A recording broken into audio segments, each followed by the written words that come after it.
from the offices of Curriculum and Instruction and Instructional Technology. Stop! Grammar time! Hi everyone, my name is Valentin Guerra. I'm with Instructional Technology Elementary. So as you can see now, you should be able to see on your screen the tools that Osvaldo is going to be using is called GoodNotes. If you have a campus purchase iPad, you should have those staff devices already have the GoodNotes app installed in it. And it will look like this. You just need to register. You can create subfolders. And the main thing about this is that you're able to edit, write, highlight, crop, delete in any PDF and or images. So what I wanted to show you just real quick, if you go to OneDrive, this is the folder where Mr. Osvaldo shared some of the files that he's going to be using. So I'm just going to open the one that says a shower teddy A.R.M.S revision.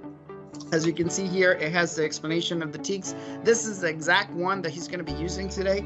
If you go to the three dots where it says more, you will see one menu that will show up. You will open in another app, and then you will open in GoodNotes. Once you open in GoodNotes, GoodNotes open, you will import as a new document, and then your document is ready there for you to edit. Any markings that you do in here now on GoodNotes, you will be able to keep them and it will save them automatically. So you click selection for highlighting, you have three main highlighters already there. You're able to highlight in different colors for any purpose that you want with your students. You're also able to write and annotate on any part, as well as if you click the shapes area, then you're able to make prettier shapes, because I know I don't draw pretty shapes. So it will help you out to do circles, straighter lines. And if you want to move something around, the lasso tool will let you grab it and move it around wherever you need to do. Again, this is just a brief introduction of GoodNotes and how to bring the curriculum from either Google Drive or OneDrive into GoodNotes so you can edit it. We will share with you some documents on step-by-step on how to do it. And if you need any more training, feel free to reach us at Instructional Technology. My name is Valentin Guerra, and right now, I will pass it along to Mr. Osvaldo. In this part of the video, we'll be doing revising with the strategy A.R.M.S. Like Valentin mentioned, there's going to be a longer version of this on YouTube. In case you have any questions regarding any of these strategies, you guys are welcome to view that. So first and foremost, I always make a connection to this introductory paragraph here. So here we can see it says, Mallory read about a fun charity event. She wrote this paper to tell about the event. Read Mallory's paper and look for revisions she needs to make. Then answer the questions that follow. So I would do a quick think aloud here with my students and say, boys and girls, what is Mallory going to write about? You know, this is going to help us focus on the central idea of the paper, the message that Mallory wants to portray to the readers. So right here, right off the bat, we can see that she is going to write about a fun charity. So I'm going to make a note of that. Fun charity. All right. And the next, I'm going to use the title. The title can always help us with our central idea. A shower of teddy bears. Well, I'm going to pose a think aloud question here. Well, looking at the image, at the fans, at the hockey player, and all these stuffed animals that are on the ice rink, I'm going to ask a question to my students and say, why do you think Mallory, our author, decided to call this article or this revision passage a shower of teddy bears? So I'm gonna pose that question. Maybe later on as I'm reading, I can answer that question. And also, it'll give me a better grasp of the central idea. So here we see the text box. It says, a member of the Hershey's Bear hockey team looks at all the teddy bears on the ice. All right. So I'm going to get started in just breaking down. I'm going to use a strategy called chunking the text. And what this strategy does is it helps us get the central idea in bite sizes. We're fitting the elephant into the room with this strategy. We're getting bite-sized chunks of the central idea with each paragraph. So for paragraph 1, I'm going to read it just real quick. It says, ice hockey is a fast and exciting sport. The fans cheer loudly when their team scores. One Pennsylvania team has found a way to make the game even more exciting. They do something fun. People like it. All right, so the idea that keeps on repeating itself here in paragraph 1 is ice hockey. The team scores. And again, the Pennsylvania team. And they found something exciting, right? So from there, how can I chunk this text? I would ask my students, what would be 1, 2, or 3 words that would help me chunk this text? And so for modeling time purposes, I'm just going to say, well, I'm going to say there's a hockey team. Hockey. Now, I'm posing the question, what is this fun charity event that Matthew's going to write about? So let's go to paragraph 2. Maybe paragraph 2 will answer my question. It says here, the goal of the teddy bear toss is to collect stuffed bears. These bears are given to children during the holiday season. People bring teddy bears and other stuffed animals to a special game. There is no limit to how many bears a fan can bring. Some people even bring trash bags stuffed with teddy bears. They are clear trash bags. Then the fans wait for the Hershey's Bears to score their first goal. When this happens, fans start tossing the bears onto the ice. All right, so this paragraph answered my initial question that I had with my introduction.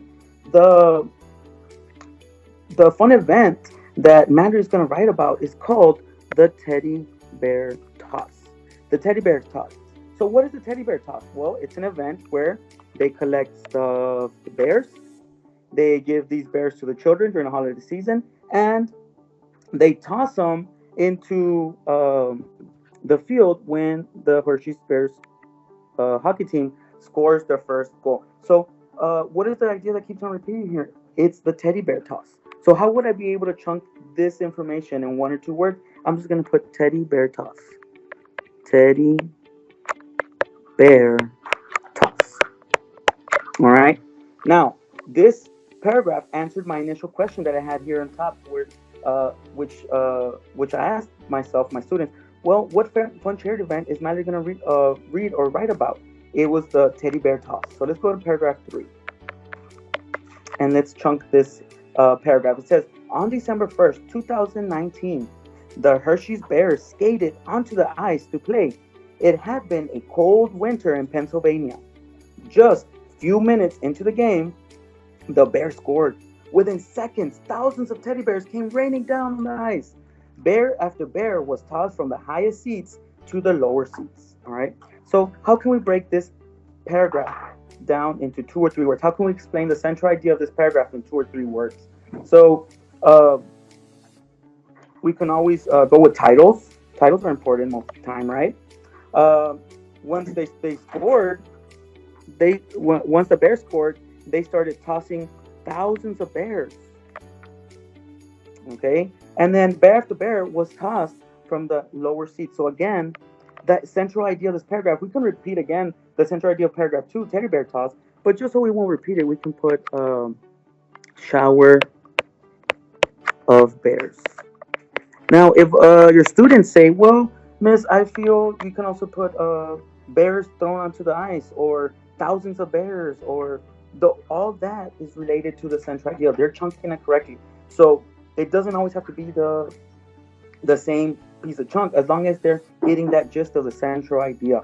Now, we did answer, these 3 paragraphs did answer our question initially of what was the central idea, right? What was Mallory going to write about? So our central idea here is going to be about a fun event called the shower of teddy bears. I'm going to put B for bears. All right. So for time purposes, I'm not going to read the second part, but it does go into more about the bears. But we already got the gist, right? We already got the central idea. So I would recommend you would get the gist of the central idea of every paragraph and put all those together. So right now we put all these together. This passage is about, let me use my laser here, which is another fun resource that this program has. We can say this is a fun charity that a hockey team hosts, right, called the Teddy Bear Toss, where fans shower the ice, the hockey rink with bears once they score, right? And they use those for charity for a donation, right? That was the central idea and a summary, basically, of this passage, this revising passage within 2 or 3 sentences, all right? So how can I use this, right? How can I use the central idea to answer questions? Saying, hey, that's a reading strategy. This is not reading. This is revising and setting. Well, a lot of our revising techniques do revive from central idea. Our introductory introductions and conclusions have to revolve the central idea.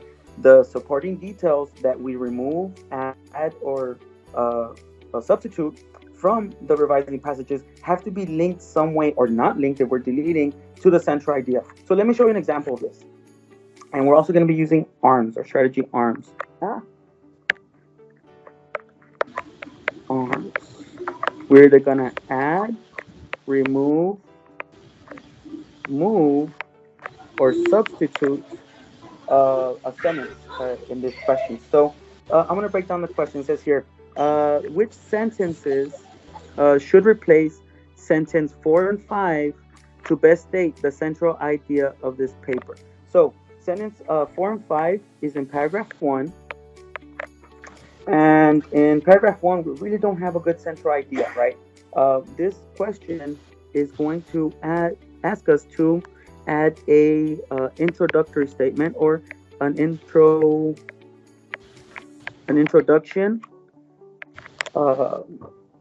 that has to be related to the central idea, or a topic sentence, right? So this introduction has to be related to our central idea. So let's look at sentence 4 and 5. All right. Sentence 4 and 5 says, they do something fun. People like it. I tell my students, man, that sounds very basic, right? That sounds very basic. So we need to improve that. We need to improve the introductory sentence, the topic sentence for this whole passage. So again, we go back to our central idea. Well, what was the central idea? Well, it's a fun event called, or named, the Shower Teddy Bears that this hockey team hosts every year, right? So let's go back and see which one would be an answer choice that goes with our introduction, that goes with our central idea. Let's look at A. It says, a team is located in Hershey, Pennsylvania. Their uniforms are a beautiful chocolate brown color. First of all, our central idea is, it might be related to a hockey team from Hershey, Pennsylvania, but it never talks about their uniforms. So because of that, that does not jive with our central idea. So let's look at B. The Hershey's Bears are a very popular hockey team. People from all over Pennsylvania like to attend their games. Now, although the Hershey's Bears are the team that hosts our central idea, which is the toss of teddy bear, the teddy bear toss, they're talking about people attending their games. That does not jive with our central idea, so it cannot be B. Look at C. Let's look at C. It says, the team is called the Hershey's Bears. It was first formed in Pennsylvania more than 90 years ago. Here, first formed. When did it talk about its foundation? Or when did it ever say anything about 90 years ago? It never said anything about that. So that is not a good introductory sentence. That's not a good topic sentence. We're looking for a good introduction that matches our central idea. Let's look at D. It says here, the Hershey's Bears host a teddy bear toss every year. They donate thousands of stuffed animals to charity. So we go back and we look at our introductory paragraph. It talks about a fun charity. Not my words, it's coming directly from the introduction. We see here the title. It's called A Shower of Teddy Bears. Remember, the introductory paragraph and our title can help us with our central idea. And our whole hashtag, our whole chunking gave us that there's a hockey team that does a teddy bear toss, and there's a shower of bears, right? It's that teddy bear toss is called the shower of bears. So answer D does jive with our central idea, and it's a perfect introductory sentence. Now, when we go back to A.R.M.S, if we look at A.R.M.S, did we add, remove, move, or substitute a sentence? And we did substitute a sentence. We made it better. We took away sentences 4 and 5, and we added our introductory sentence, which was D. Now, how can I explain this, right? If I want to go to the next level and take advantage of A.R.M.S, we can explain, well, why did we substitute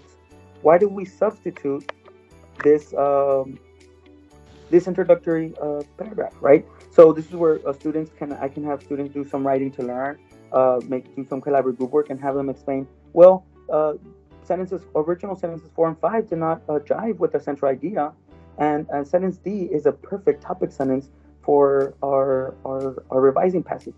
Not only will this help them with the revising skills, but it's going to also get them ready for that writing process that they're going into, right, with that with that extended constructive response question later on. So I really, really, really love when they have to explain why did they choose that introductory sentence, or why did they delete a sentence or anything like that. That explanation takes it up to another level.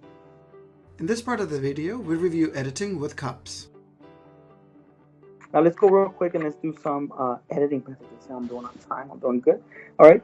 I'm going to go straight to the question. I'm going to go to question number 39. It says, what change should be made in sentence 2? Right off the bat, I'm going to do my C.U.P.S strategy.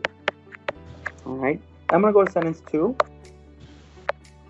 And I'm going to read sentence 2 here. It says, others toss soda cans and gum wrapper out the window. Oh, and I'm forgetting something, guys. Something I do, and I monitor my students, is I ask them, let's find out what tense are we at. Are we past tense?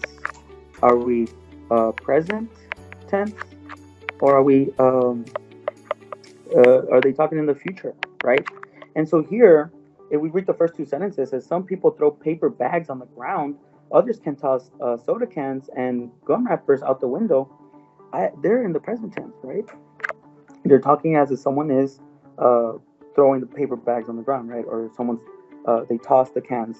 Toss, throw is in present tense. All right. So once we identify what tense we're at, all right, we can go into the question. So I would have the students read this, but for time purposes, I'm just going to go straight into the question. It says, what change should be made in sentence 2? Sentence 2 says, others toss soda cans and gum wrapper out the window.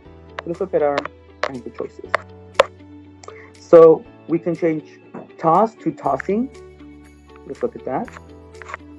Let's read that. Others tossing soda cans and gum wrapper out the window. I don't think tossing would sound great here, right? You can even plug it in. And there's this little strategy I would use, like the air whiffers would say, plug it in, plug it in. Well, let's plug in the word and see if it sounds right. It says, others tossing soda cans. That just doesn't jive, right? That doesn't sound grammatically correct. So I can take that one off.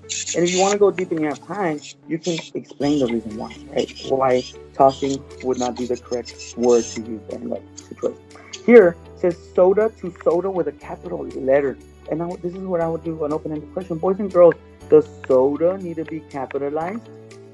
Soda does not need to be capitalized because it's not at the beginning of the sentence. They're not talking about a proper noun. They're just talking about a regular old soda can, right? So that's not capitalized. And then C, change wrapper to wrappers in plural because there might be more than one. So let's see. Are they talking about more than one wrapper? Let's see. Others toss soda cans and throw gum wrappers at that S out the window. And then something I can do is always look at the sentence that's before. Are they talking in plural in the sentence before? And sentence 1 says some people throw paper bags on the ground. They're not just talking about one person. They're talking about multiple people, right? So here the correct answer would be C. Now let's look at D real quick. Change out to in. If we go in and we plug it in, right? We put out and we put in here. It says others toss soda cans and gum wrapper in the window. Well, there's only very few situations where in the window will sound properly, right? We don't toss things in the window. We toss things out the window. Although we shouldn't really toss things out the window, right? Keep our environment clean and all. So going back to our answer choice D, that is not the correct usage of the word in that sentence. So we go back to our strategy C.U.P.S. Our answer would be C. Did we have to capitalize? Did we change the usage of words? Did we use a punctuation? Or did we change the spelling? Did we have to edit the spelling? Punctuation. I think I messed up. Well, anyway. So what we did is we used the usage of words, or some even can say it's spelling. And here I would have them explain why, right? And so my explanation here, students would, I would again use writing to learn and ask them, well, why do we have to choose wrappers instead of wrappers? And here they can explain. So there was multiple people, right? There was multiple people throwing things.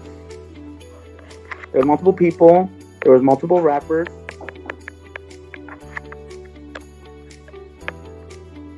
There's multiple. Let me go back. Multiple rappers, and there was more than one, right? They can say there was more than one rapper. As long as they give an explanation as to why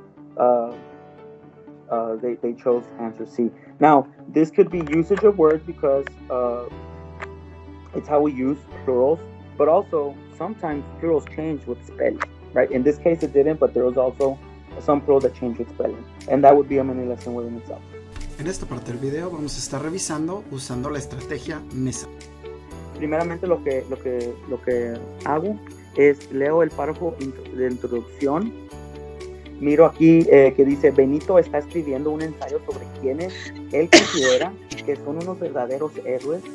Él quiere que lo ayudes a revisar lo que escribió. Después de leer su ensayo, contesta las preguntas. Entonces aquí ya los deja saber que Benito está escribiendo un ensayo sobre quienes él considera que son unos verdaderos héroes. Entonces, este ensayo, la idea central, los voy a demostrar a mis estudiantes que mi pensamiento, yo voy a decir, yo pienso o yo hago una predicción que Benito va a escribir o que la idea central de Benito va a ser de héroes. Y también aquí los dejó saber que está revisando, ¿verdad? Quiere que le ayudemos a revisar su pasaje. Entonces vamos a usar la estrategia de M.E.S.A. M.E.S.A, que más aplauda, lo mando a hacer revisión. Ok, M.E.S.A significa que vamos a mover oraciones o palabras. Vamos a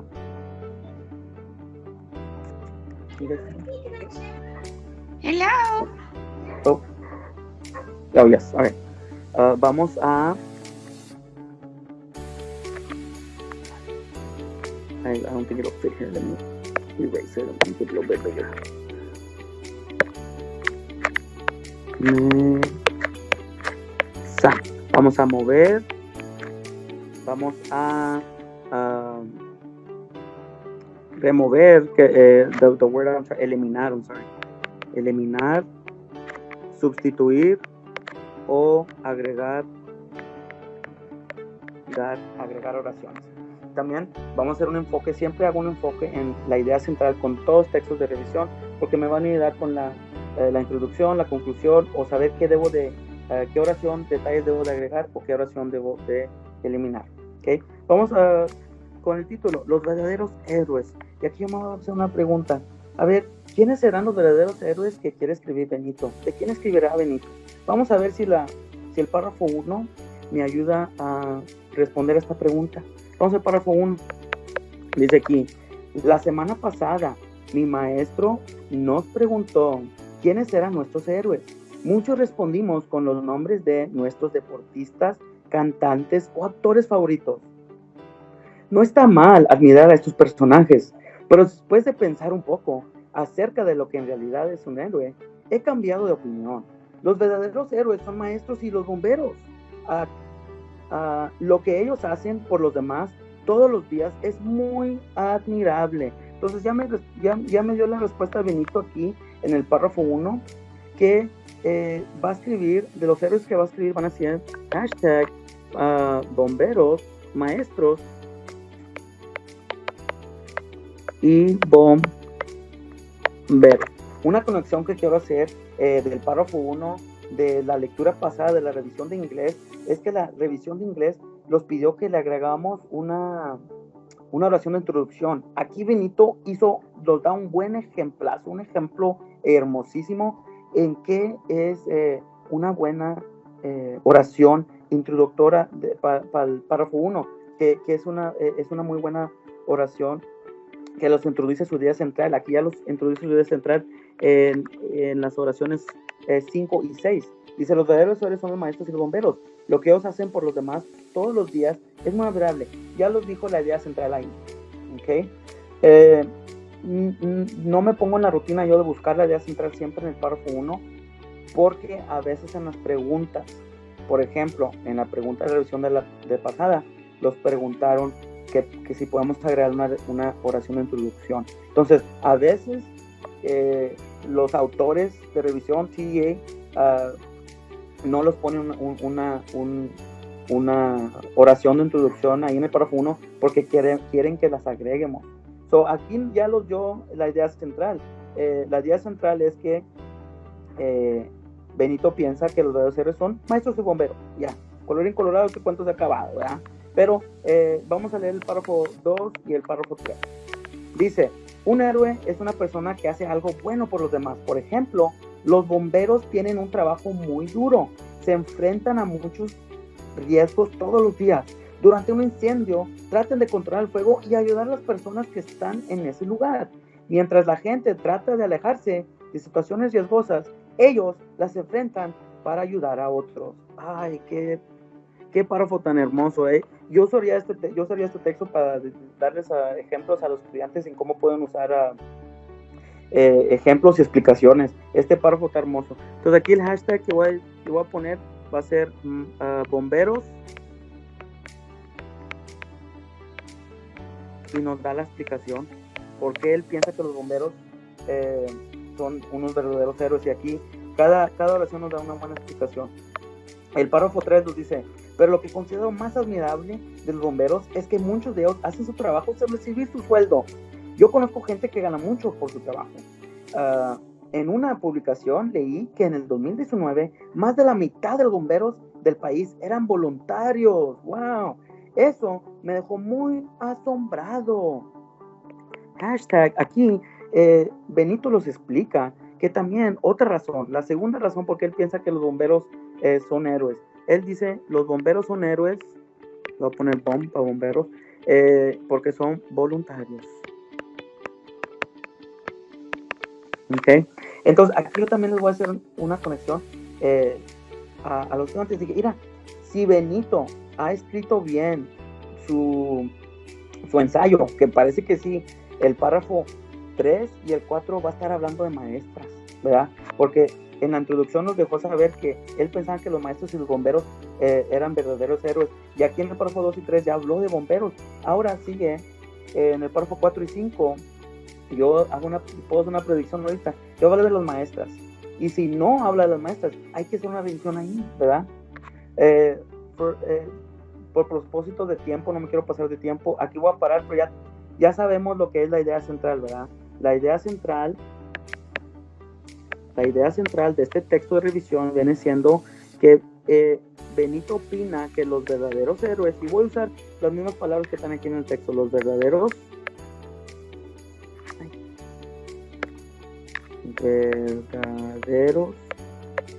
héroes son los bomberos y maestros. Ahí está. Ok, vamos a ver la pregunta 32. Vamos a ver cómo los puede ayudar la idea central, escoger una oración que se debe de eliminar o remover. Aquí lo está pidiendo que vamos a eliminar una oración. Eliminar. Si hacemos la estrategia M.E.S.A, estamos eliminando.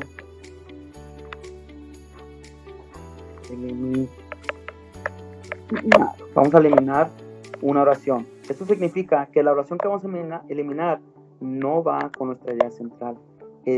No va relacionada con la idea central. Dice, Benito piensa que incluye una oración que no hace falta en el tercer párrafo. Ya nos dice qué párrafo es.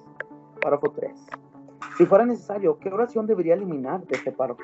Vamos a poner acá el chunk que pusimos en el párrafo 3. Vamos a ver el párrafo 3. Dice aquí, el párrafo 3 los menciona que los bomberos son voluntarios. Deja escribirlo acá. Bomberos voluntarios. Voy a poner bombo. Ok. Y vamos a ver la oración 12. Vamos a decir, la oración 12 habla de nuestra idea central y del chunk del párrafo 3 que pusimos que habla de los bomberos voluntarios. Vamos a ver. A ver, la oración 12 los demuestra, los dice. Pero lo que considero más admirable de los bomberos es que muchos de ellos hacen su trabajo sin recibir un sueldo. Aquí lo está diciendo ya, está hablando de los bomberos, ¿verdad? Está hablando de bomberos y también está hablando que no reciben sueldo. esta oración debe estar ahí, ¿verdad? Porque va con hashtag y va con la idea central no nomás del párrafo, pero también de todo el texto. Vamos a ver la oración B, dice, la oración 13 dice: yo conozco gente que gana mucho por su trabajo. Yo conozco gente que gana mucho por su trabajo. A ver, mira. A lo mejor puede ser la oración 13, porque aquí la idea central del texto es de bomberos voluntarios, y también la idea central de todo el texto es de los verdaderos héroes son los bomberos y los maestros. Y aquí esta oración no está hablando ni de bomberos voluntarios, ni de que los bomberos hacen el trabajo sin recibir un sueldo. Es más, esto es lo opuesto. Está hablando de gente que gana dinero, no que gente que son voluntarios. Entonces, este puede ser nuestra respuesta, porque es la que no va con la idea central. Porque recuerden, queremos eliminarlo. A ver, la C, oración 14, los dice, es una publicación. En una publicación leí que en el 2019 más de la mitad de los bomberos del país eran voluntarios. Otra vez aquí habla de bomberos y voluntarios. Literalmente la idea central del párrafo 3. ¿Okay? Y si es necesario remover la oración, viene siendo la B. A ver, y aquí, si vamos a eliminar, vamos a hacer una explicación. ¿Cómo la podemos explicar? Aquí le preguntaría a los estudiantes, a ver, ¿por qué se removió la oración B? Hablen con los compañeros, miren a sus compañeros, discutan por qué se quitó la oración 13. ¿Por qué eliminamos esta oración? Y quiero que me escriban una oración completa en por qué no va, ¿verdad? Entonces aquí sería una gran oportunidad para que hagan escribir para aprender, bilingual pairs, etcétera, etcétera, ¿verdad? La razón aquí es que no va la oración 13 no va con la idea central del párrafo 3. En esta parte del video vamos a estar corrigiendo con P.U.M.O. Deja pasar a lo que es la corrección en español. Aquí tenemos una drop down, ¿verdad? Que lo da TEA. La pregunta es, lee la oración 2, tiene un error. Ya los dice que tiene un error. Selecciona la respuesta que corrige el error. Y la pregunta dice, como cada, y luego los da diferentes maneras que escriben sábado, con acento en la A, en la segunda A, con acento en la segunda A, con mayúscula, y luego la última es con mayúscula y sin acento. Dice, como cada sábado mi tía Alma nos invitó a comer a su casa, ¿verdad? Iría a la oración 2, buscaría a ver que ya tiene un error, ¿verdad? Aquí la oración 2, sabemos que el error va a estar en sábado. Y aquí en P.U.M.O, las estrategias que usamos en P.U.M.O, va a ser 2. Aquí TA quiere saber si estamos enseñando mayúsculas y minúsculas,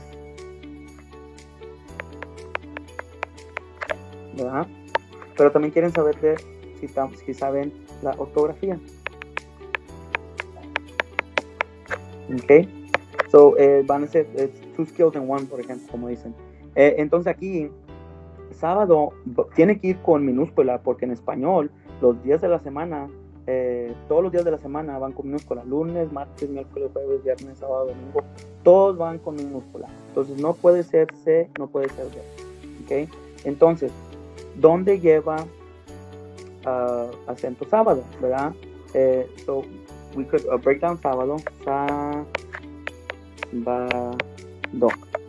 Sábado, ¿verdad?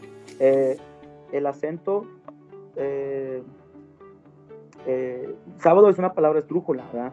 Las palabras esdrújulas son aquellas que terminan con más fuerte en la sílaba antepenúltima, ¿verdad? La antepenúltima viene siendo esta. So, sábado lleva acento en la primera A, sábado. La respuesta sería A. Entonces, la explicación que digo, sábado es una esdrújula, todo esto, ¿verdad? Puede confundir a nuestros estudiantes, ¿verdad? Un poco. Va a haber unos que sí lo van a comprender de esa manera, de direct instruction, pero lo que yo uso, o yo usaba en mi salón, especialmente para inglés y español, ¿verdad? Esto viene siendo una sight word. This is una palabra que deben de estar impuestos ellos viendo. Yo pusiera estas palabras en WordWall para que los estudiantes tuvieran impuestos a ver que sábado va con minúscula, ¿verdad? Y también que lleva acento en la primera A, ¿verdad? Y aquí en la explicación los estudiantes también pudieron poner, bueno, sábado, si es que realmente sí saben el skill, ¿verdad? La destreza, te van a mencionar que es una estrújula y como es una estrújula, tiene que llevar un acento en la sílaba antepenúltima, etcétera, etcétera. Y también pueden mencionar que todos los días de la semana llevan minúsculas, ¿verdad? Y los meses en español. ¿Okay? Pero P.U.M.O, guys, y C.U.P.S no funcionaría si es que no estamos enseñando directamente using direct instruction to teach grammar skills, ¿verdad? Las destrezas de español, las destrezas de gramática, de corrección.